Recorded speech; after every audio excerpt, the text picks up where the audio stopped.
In this presentation, I'm going to talk to you briefly about the student privacy and data sharing policies that we have for Oldham County schools.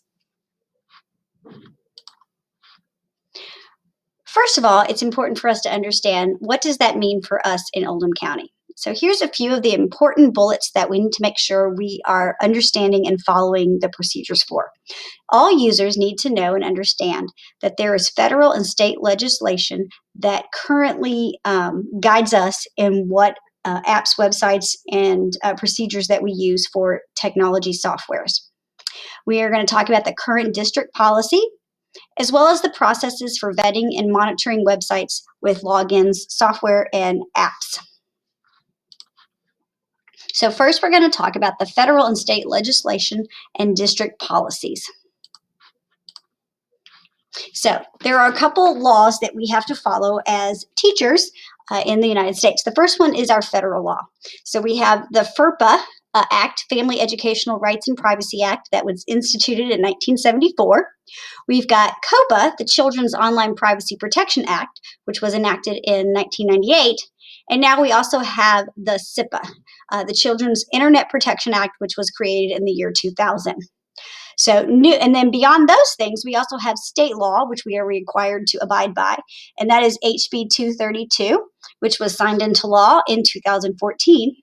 And then finally, we have two district policies that we are required to follow. There's the staff acceptable use policy and the student acceptable use policy. Both of these are documents that our students and our teachers are required to sign at the start of every school year.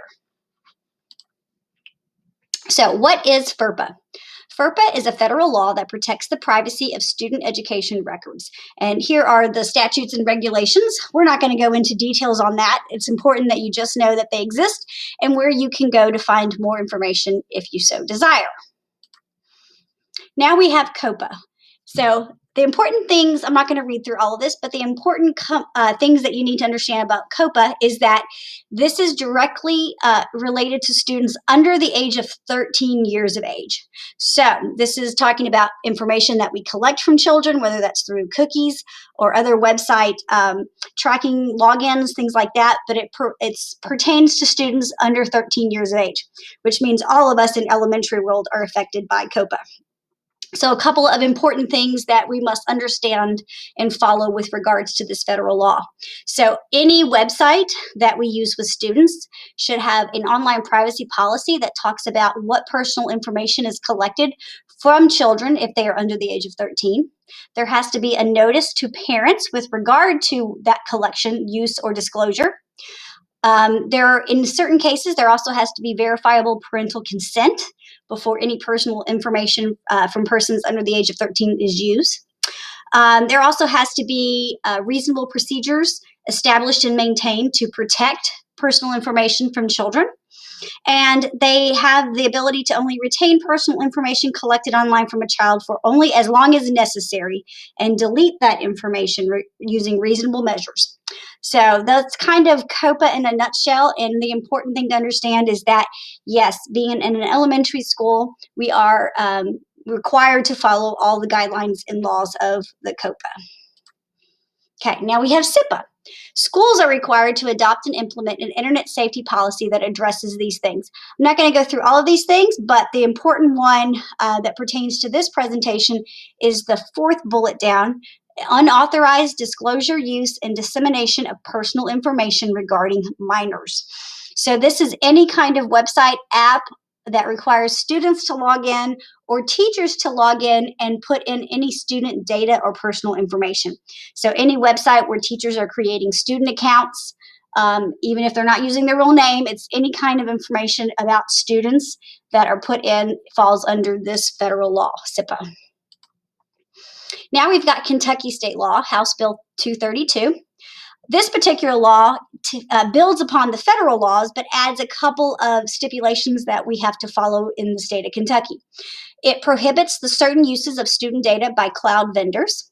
It defines what student data is, and it requires cloud providers to certify in writing that they comply with KRS, with our state law. So that in writing piece is what throws us off a lot, because a lot of them will certify it, but we have to have that policy written and on file in the state of Kentucky.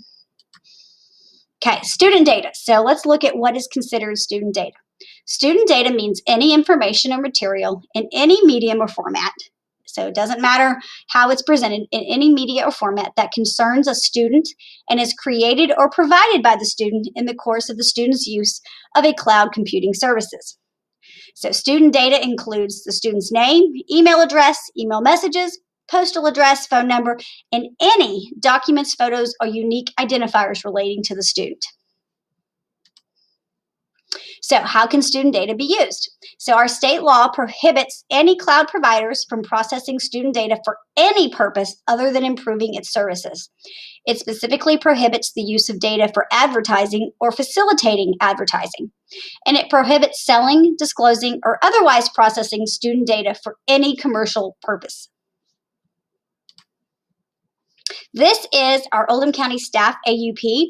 We're not going to read through this. Hopefully you've read through it on your own, because we do have teachers are required to sign it at the beginning of every school year. But just in case, a couple of these highlighted points, just to make sure that you understand what you're signing. You have to make sure that you will not transmit any personal identifiable information regarding a student via email or internet. So that's when you send an email, make sure you're never putting a student's name. You should use initials or first few letters of the first and last name, but don't put any full last names and student names in there. You should not use any email service pertaining to your schoolwork other than the Oldham County email. Let's see, this is another one. You should not install or repair any software hardware on your computer without consultation, which luckily at Locust Grove, our teachers always follow that one, so that's never been a problem for us. And the employee will not transmit a student's personally identifiable information that includes written work, pictures, or web postings without a parent's written consent. And we post our no photo release list on our LG staff drive. So just make sure that you look at that list. It does get updated to make sure that all your students do have consent to post anything before you share it online. All right, this is the student AUP. I'm not going to go through all of this, but you can read through this on your own. And basically it just says that that your parents sign this and they give permission for us to use our websites, our digital learning tools, including Google. And if you want, parents want to see the actual list of all the vetted materials and digital tools that students can use, they can click on that link. So if you ever have parents that question or ask about this, this is a good link that you could share out with them so that they know what they have agreed to when they've registered their child. Okay, so really quick, the review process. So what happens when you have a software, a website, or an app that you want to use with students? So the Kentucky state law requires districts to have procedures in place to ensure the privacy and security of students' personal identifiable information. So we must ensure that these cloud-based services themselves have their own privacy and security policies, and that they do not sell student information for use by others. The district must annually read the terms of service and privacy policies of every cloud-based service that the district utilizes that collects personal information or is used by students under the age of 13. So that means there might be a software or a program that was vetted and approved last year, but then this year, it may have changed. They might have updated their terms of service or privacy policy, and it no longer complies with state law or federal law. So just because a software was approved in years past does not mean it will get approved every year. So it is important every school year to look through that vetted list and to make sure that you are up to date on what is approved in our district. So we do keep a living spreadsheet. There's a link in this presentation, and we post a link on the Daily Roar that you can always check. That gives you the up-to-date information regarding our websites that have any kind of login, software apps, etc. So this is the list that you can look at to see whether or not a website, app, or software is approved. So you can also read there, it's color coded, so you can always check to see whether if it's green, if it's free to use, if it's paid, the procedure for using it, or if you have to get permission. All of that is in that software.